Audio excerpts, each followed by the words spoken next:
There we go. So, let me get my questions out.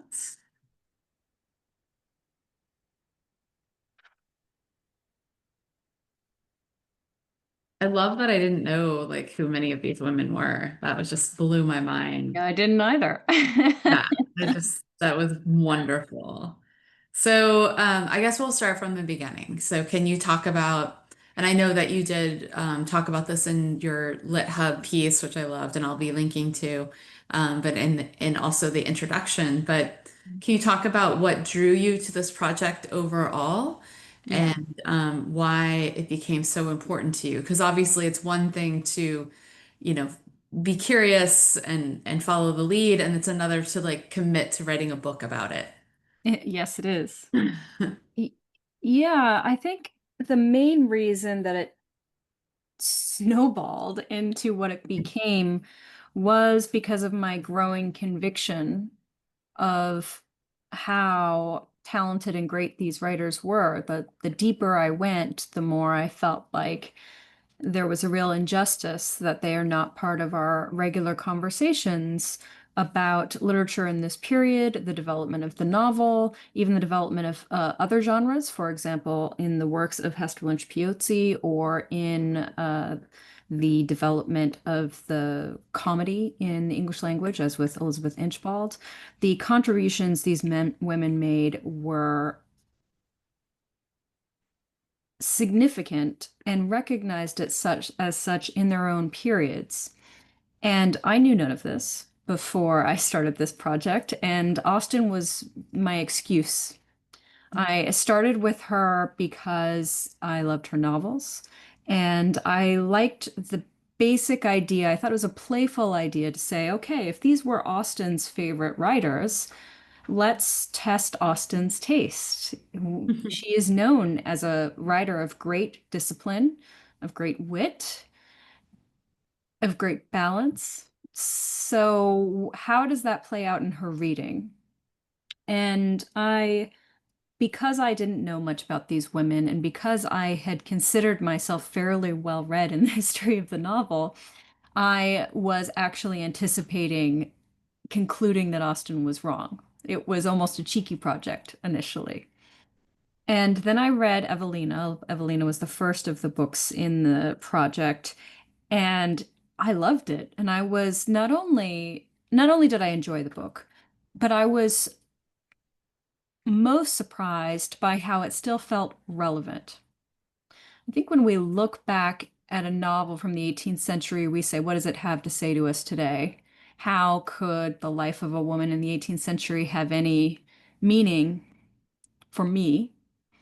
And this is my own naivete. It turned out I realized that the things that we struggle with, they are unfortunately rather perennial. Yeah. Humans are humans no matter what the century. And a great writer is going to be able to capture that in their unique style. And that's something else that a lot of these women don't get credit for anymore that they deserve, which is that because Austen has become such a giant, these women have in many ways been shunted down as pale imitations of her, when in fact she looked to most of them as her personal models. And these women had unique contributions of their own and had unique strengths of their own. The strengths of Burney in many ways are very different than the strengths of Austen. So this was the genesis, is reading Evelina, feeling that it was in fact very fresh. There were a number of scenes in it that could have been in a 21st century novel. And there were a number of scenes in it that I also recognized in the framework of Austen novels. So with this new recognition of how wrong I was, I enjoyed being that wrong, because what that meant was there was an entire new world right there in front of me that I could explore of great books. So never has it been felt so good to be wrong, essentially. And uh, what happened over the course of beginning to read these books is I started to collect not only their novels, but books about them. And that's because my central question shifted. It went from who were these women and why did Austen like them to these books are legitimately great books. Why don't we read them anymore? And that Mhm. was a question better answered through book collecting than through reading, because I was tracing the number of publications, who got published, how many times, and how many generations, by which publishers, in deluxe editions, in single shilling editions, in yellowbacks that you see in railway stations in the Victorian area, all of those different ways that books become available to be read in later generations. That's what you can trace through book collecting. And so those two things together created this larger project that I think after a certain amount of time I felt was something I wanted to publish because I wanted that to be part of the larger conversation about how we think about canon, how we think about women writers, how we think about the development of the novel. These are conversations that we've been having for decades now.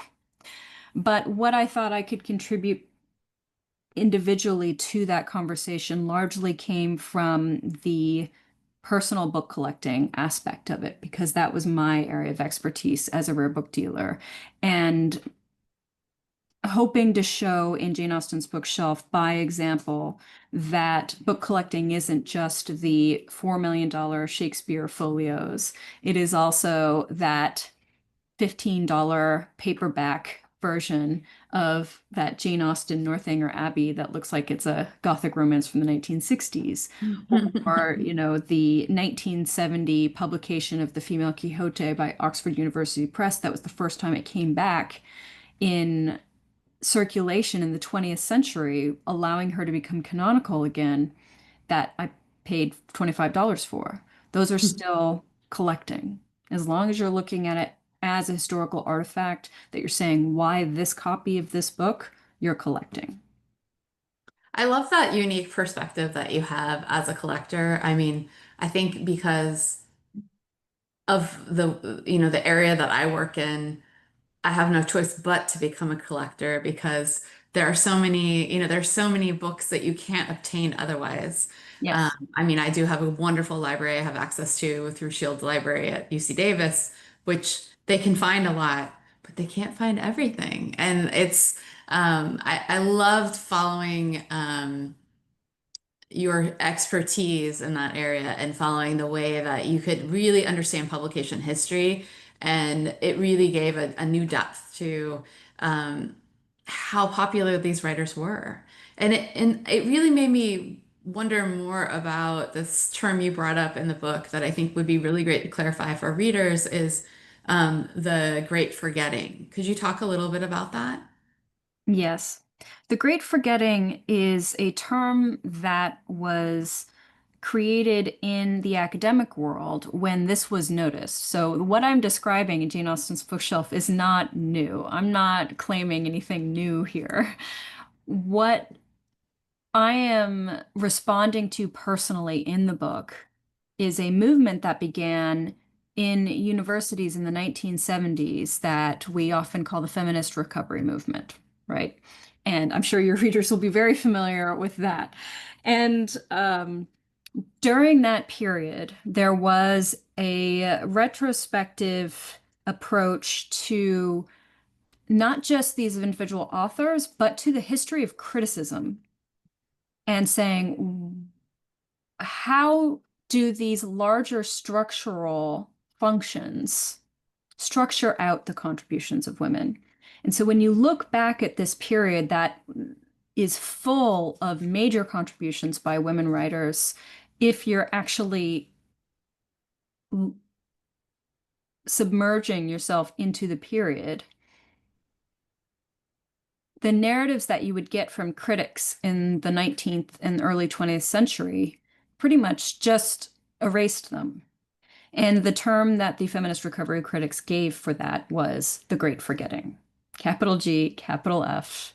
It was so thorough that Hmm. it did really become something of a movement that had to be actively countered by the counter movement of the feminist recovery movement in the 1970s, beginning in the 1970s. Yeah, and I mean, and even with that counter movement, you don't see these texts taught regularly.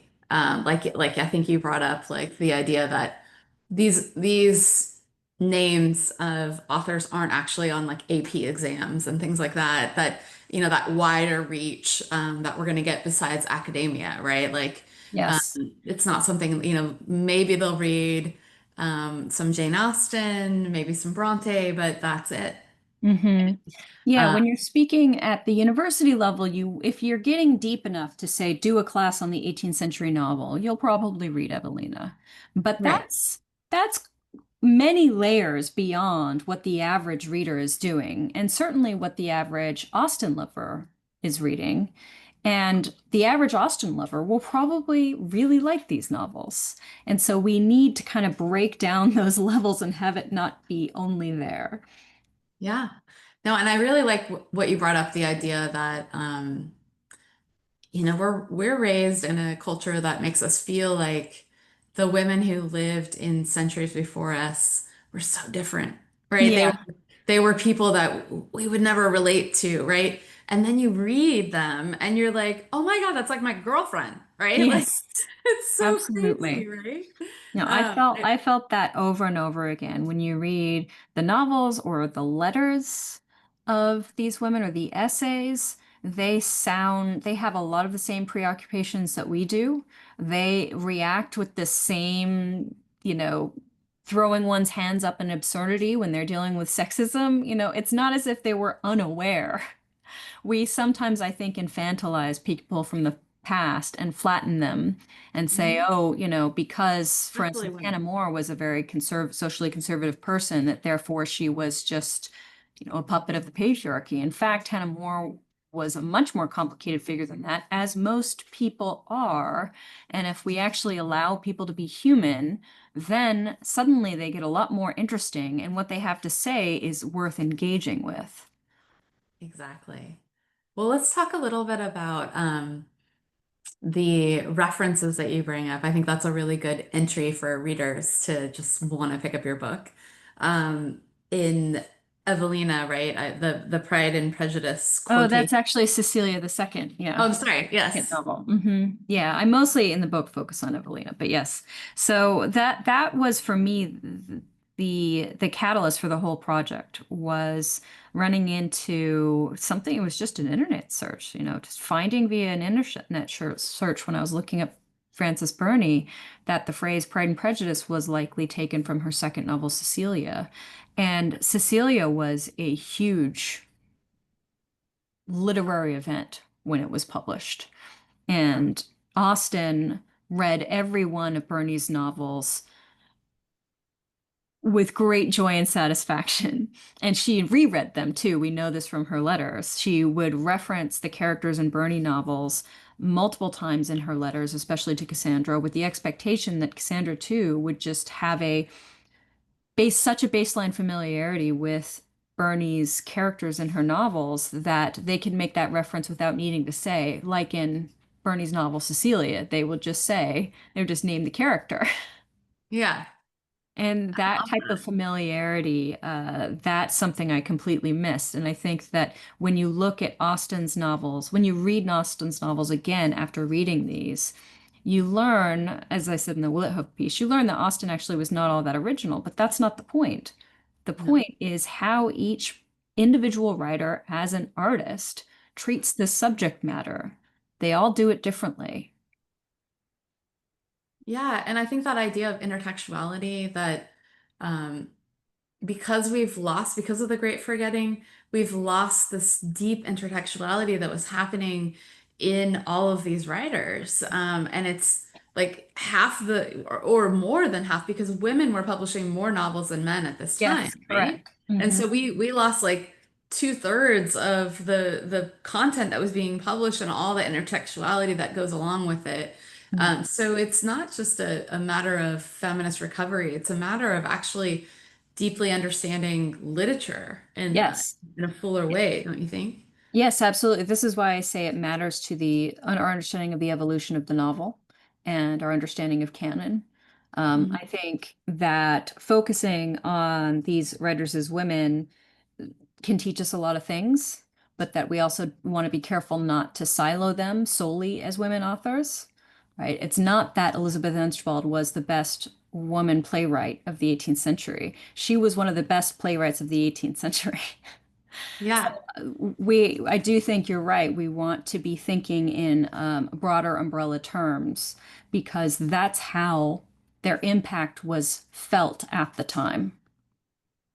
Yeah, completely. And I loved how you talked about the influence that it was Anne Radcliffe, right, had on the Gothic. Yes. Can you talk a little bit about that? Because that was fascinating. Yes. So the Gothic was essentially one of the first major trends in the history of the English novel.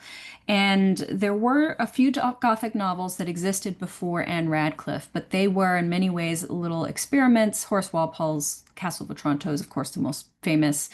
Um, but that was meant very much as a sort of antiquarian's plaything. It was not meant to start a trend.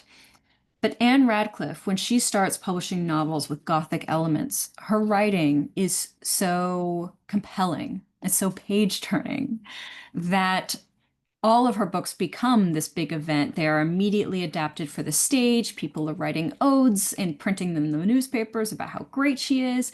And she herself becomes one of the most famous authors of the era. And whenever that happens, whenever you get a popular bestseller, you see this today, imitators spring up.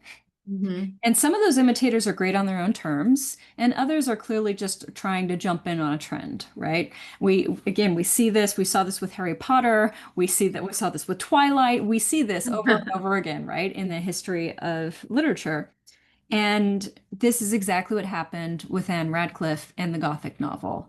She is the one who jump-started that trend and set a lot of the terms that then other people would develop into a very long and grand tradition of the history of the Gothic novel that also has a great deal of influence on the genre of horror as well. Right. I mean, you were talking about how it influenced Frankenstein and Mhm. Dracula, right? Yes, absolutely. The elements of Gothic that you see in Mary Shelley, in Bram Stoker, you even see elements of Gothic occasionally in, say, Charles Dickens. Charles Dickens studied Anne Radcliffe's novels like manuals because he was so fascinated by how she was able to keep the reader going and keep their heart rate up.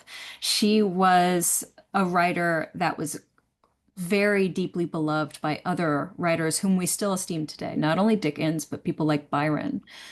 She Yeah. was compared to Shakespeare and Milton. She had a reputation that one would think was unassailable. And then, for a number of reasons, which I delve into in the book, that changes over time. And she's someone I feel most strongly about in terms of a revival, because for me, The Mysteries of Udolpho is one of the best reads I have had in years. It's among the best that I can remember in my living memory. And Wow. that's significant. Yes, Yeah, you read a lot. I do. I read quite a few books, and I recount, there's one part in the book I recount where I was so enraptured by reading Mysteries of Udolpho that I was trying to make coffee at the same time, and I couldn't take my eyes off the book. And so I was trying to pour the water into the coffee maker, and I poured it into the wrong compartment, and it just spilled all over the counter, and I didn't even notice it. Oh my God. That's a good book. So that's that. If that, maybe it's not to your taste, but that's, I think, a pretty good indication of how much that it had me spellbound. Is there, I mean, I realize that these books are obtainable through the means that you obtain them. But for those who can't afford to get um, first editions, are there Project Gutenberg versions of these books or free versions out Yes. there? Yeah, to be clear, for this project, I did all levels. So a lot of books, I would read about them and then I would immediately just pull them up on my laptop and read them because they're on HathiTrust or Project Gutenberg or digitized from Google Books. There are a number of different ways that you can find, sometimes even through universities, they'll have them digitized like directly through universities. So there are many, many different ways that you can access versions online because these are public domain books. Um, in other cases, I would buy, a $5 paperback that was published in 1980, and I'd read it that way. Uh, it's a surprising amount of these books in first edition were actually not expensive to acquire. So some of the Elizabeth Inchbald plays, I picked them up for about $25 in a bookshop. So I would caution you to avoid thinking that book collecting means and book collecting first edition means unaffordable, only expensive books because Elizabeth Inchbald first editions in my collection were $25. Wow, I love that. Let's have a movement of like buying up all of these first editions. That's right. Maybe they won't be $25 for long, Right? but That would be bad, right? That's bad for me. I got to get them first. yeah. Hmm. I wanted to talk a little bit about Charlotte Smith. Hmm. I'm also a poet, and her relationship with the sonnet and the influence she had, and the fact that I had never read her before just floored me. I've been studying poetics for my entire life, so especially the sonnet. So I Yeah, would love for yeah, you to talk more about that for our reader. yeah. Charlotte Smith is essentially the link connecting the English sonnet from the age of Milton to the Romantics. I know. And this isn't even a modern retrospective judgment. I mean, modern academics do say this. However, this was what was said at the time. You had the Age of Milton, you had the sonnet was still being used in English in the 17th century, but in the early 18th century, it fell out of fashion. People like Alexander Pope were not writing sonnets. And the revival happened in the late 18th century, credited particularly to Charlotte Smith, and it was credited in newspapers by critics by people like Coleridge and Wordsworth. Wordsworth loved Charlotte Smith. He was an early fan, even as a teenager, he was a fan of Charlotte Smith's sonnets. And he has this great line, I won't quite get it exactly right, but that poetry owes more to Charlotte Smith than it will ever know. And he returned to her poetry frequently throughout his life. So not even only as a teenager, it wasn't just some youthful interest. It was also much later in his life. We have a record of his sister talking about him reading Charlotte Smith. And similarly, Coleridge is very clear about the fact that Charlotte Smith was the core reviver of it. And for us, we have lyrical ballads, right? We have this philosophical rebellion in the aesthetics of poetry that comes with Wordsworth and Coleridge, where a lot of the type of language that we now prefer in poetry for the most part, the Romantic era is when that really starts to get pushed. And before that, you have some sentimental strains, especially strains. These do remain in the Victorian era. But Charlotte Smith is this interesting transitionary figure because she is before that rebellion. So her work can seem a little over ornamented to our Mhm. modern ear. However, she provided the foundation for them to have a real structure with which to rebel, right? So when they are thinking about how they want to approach um, form and content, form things like the sonnet, but also content like really connecting one's emotional state with nature. That was one of the Mhm. things that Charlotte Smith particularly did well. That we associate with the Romantics. That was what Charlotte Smith provided as a foundation for Coleridge, Wow, Wordsworth, and moving forward. that's amazing. Yeah. Um, Yeah, Do so we you still read Wordsworth on the Daffodils, but we're less likely to read about Charlotte Smith and the Storm, because in the end, that rebellious romantic type of um, diction won over the vestiges that you have in Charlotte Smith of that 18th century more elevated language. Was it her work that you said was where she brought in the landscape as like a character, a way Well, to that's Radcliffe too, because that's the Gothic. Okay, right, yeah. But those are not unrelated. Yeah, I mean, Charlotte Smith has elements of Gothic in her novels, and the idea that when we think of like the Romantic era and we think of that like the storm-swept landscape and you see the person standing in front of it and it's evoking their interior mental state, that is very Gothic, and it's also considered very Romantic era. And both Radcliffe and Charlotte Smith were the artists, the writers who were doing that before the people that we now know are famous for doing that. Yeah, definitely. Wow. I mean, I'm so grateful for the study that you've done, and I feel like I'll look your book. I feel like this book is so necessary, and this book could be written about, I really wish you'd take on the Brontes. I was just at the Bronte Bronte bookshelf. parsonage, and I'm like, I mean, there's a lot of work to do there, but yeah, it was really I'm so grateful you did this work. I think it's so important to what the work that we need to do right now, as AI kind of closes the gap of what actually is real Yes. as far as the past and the contributions to the past that still need to be explored, as your book proves. Um, Yeah. Yeah, I I mean, I mean, will say just briefly about on the kind of on the AI subject. A huge theme of my book is that the process itself is the point. And so a lot of why you get the bibliomemoir aspect of the book instead of just straightforward biographies of who these women are, instead I put on the page not only how I'm reacting to them, but my challenges in finding their books and my exultation when I do. Uh, I your wanted, Tori Amos period. I love that part. yeah, yeah, I wanted to reveal the process behind the project because that's the part I think that is so important is that I do want people to learn about these women and their contributions and read their books. And also, I would love it if what people took from this book is, oh, I could do this myself for the Brontes. I could do this for Mary Shelley. Who am I interested in? Why don't I do that? And because that's what really matters is just getting into the books, saying, oh, I can pull it up at any time on my computer because it's public domain. Oh, there is a $5 copy available secondhand.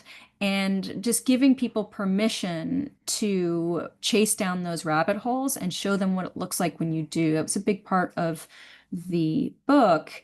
And in many ways, I think that that is what a book length work in particular offers is it's something that can only be done through a great deal of process.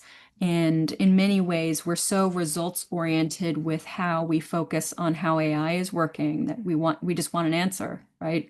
Mm. I had the answer from the beginning. The answer was, the quick internet search of Austen got that phrase Pride and Prejudice from Cecilia. And then the more I dug into it, I realized Pride and Prejudice was used in multiple places Yeah, in I love the time that. period. And it got a lot more complicated. And in the end, Austen probably did get that phrase from Bernie. But to go through that process myself instead of going from one internet search to the other with results are two incredibly different, qualitatively different experiences for what I learned and how I feel about it. That's amazing. I love that. And I think it's such an important statement to make at this point. On a less serious note, which version of Pride and Prejudice movies or series do you prefer? Who's your Mr. Darcy? Yeah, that's gonna get me in trouble. Because I did take the liberty to rewatch them. as research this Yes, weekend. of course, totally. I'll research. I mean, I think just because of a sort of generational thing, the first one that I saw for me is Colin Firth. It's which is what, 1995, I think. But that's just I your first crush you never forget, you know. I do like in the Keira Knightley version, like I can't remember the name of the man who played Darcy, Mhm. which is not a good sign, but the way that they show that first attraction where he like flexes his hand and you're like, Yes. like, you're No, like, oh. that's iconic scene. That's a great movie to be clear. I'm always happy to watch the Keira Knightley version as well. No, no shade that way by any means, but you kind of get special affection. Yeah, I mean, I Colin Firth think definitely. yeah. I mean, I joke about this even with Jane Austen novels, right? I think Austen has a best novel, and then I have a favorite Austen novel, and those are not the same. Interesting. Pride So, and Prejudice is her best novel. yeah. But my favorite is Northanger Abbey, which by no metric really is it a better book than Pride and Prejudice. But it is my personal favorite for personal subjective reasons. And I am at peace with that. And what are your personal subjective reasons? Northanger Abbey is a book for book lovers. It is all about how much reading means to us and how it gets woven into our lives, and how it speaks to even our own self image and our growth. It is a book for bookish people. Love it. So last question is if someone was maybe inspired by your book to do a little book collecting, what would be the first step to find books that are really kind of rare Mhm. like what you're saying, like finding these like $5, $25 copies. What should someone do to do that? Yeah, so I would suggest that there's no reason to not poke around. Right. And you can look around online. Looking around online can be confusing. And if you're worried about that, then I would recommend looking for dealers who have trade credentials. So if they are members in the United States of the ABA, which is the Antiquarian Booksellers Association of America, I'm on the board of the ABA right now. And one of the two of the components for becoming a member are you have to have a demonstrated track record of expertise and ethical dealing. And if you cannot maintain those two things, you will be kicked out.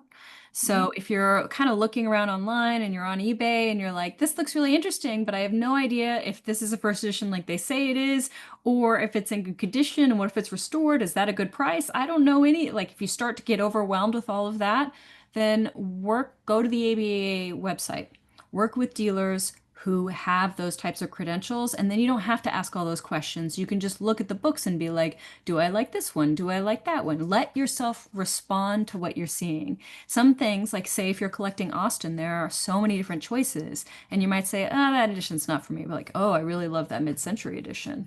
And just let yourself be in the process, in the flow, right? And from there, you can start taking your little forays in. The other thing I would recommend is try to get out and find rare book fairs. There are big rare book fairs that happen every year by trade organizations like the ABA in New York and Boston and in California, but there are lots of regional fairs too. There was one just in Tennessee, there's one in Florida every year, there's one in Washington State, there was just one in Colorado and Minnesota. Like they're all over the United States. And so just keep an eye out for a rare book fair near you and go and just get your hands on the books. That there's no replacing that sensory knowledge because that's what these books are, right? They are objects, they are historical artifacts. And you can look at them online, and I do scout online, but how you're really going to get a feel for it is by actually touching them. I'm so afraid of going to one of those book fairs and just Don't be, buying don't be. everything. Well, that's the Because I mean, reason, yes. I spend a lot of time in special collections because of Yeah. the research I do, but they're unsafe. I can't buy That's anything. right. You're not going to take anything out there. Yes, no, I agree. I am familiar with the problem of trying to avoid a bookshop because if you know you go in, you're going to come out having spent money. So, You had good rules for yourself. I like those. Those are really good. Like that you could only like spend what up to $50 without question, and then that you had like a plan for what to do. yeah, yeah. I think that part of book collecting, for me, part of the fun of it is the discipline. I mean, you get this a little bit in poetry too, right? What is that? I'm totally gonna misquote this. I think it's like a Robert Frost quote that says like, writing poetry without meter or whatever. It's like playing tennis without the nets, something along those Yeah. lines, right? I think that in many ways, restraint and discipline can make it more fun. Like one of my collections, I won't spend more than $15 for an addition to the collection. I collect these 1960s Gothic romance paperbacks, and you can buy those fairly easily. You can find them online, but I only want fine condition copies, which is really hard because those fall apart in a single reading. And I want to buy them for $15 or less, which is particularly hard to do if you want them in fine condition. So it really prolongs the process, which is what I really like. So I put in those speed bumps on purpose. Like it's actually not a drawback to have a money limit, a spending limit, right? It's not a drawback to be like, oh, I can only go to a book fair once a year. Like use that as part of the fun and the process of it. Yeah, I'm gonna start saving for the next book fair. There you go. There we go. A little planning, a little Yeah. discipline. Well, it Yeah. was so lovely talking with you. Do you have like a few you're working on right now? Say that again. Sorry, you cut out a little. Oh, sorry. Do you have a future project that you're working on? I have a few things that I'm working on, yes, but I can't until I know exactly what they're turning into. I mean, the Jane Austen's bookshelf was a 5-year project for me. I started it in 2019 and I didn't turn in my final draft until 2024. So I'm a slow mover. Okay. As I said, I'm a process person. That's not a slow mover. You're talking to a biographer. So Yeah, fair. No, that's true. Thank you. five Thank years you for is that. fine. Thank you for that. Yes, very speedy in your world. Yeah, it is. Awesome. Well, thank you so much for taking the time to meet with me. Yeah, my pleasure. Thank Lovely you to for talk the to you. questions. Hmm. I'm going to stop recording.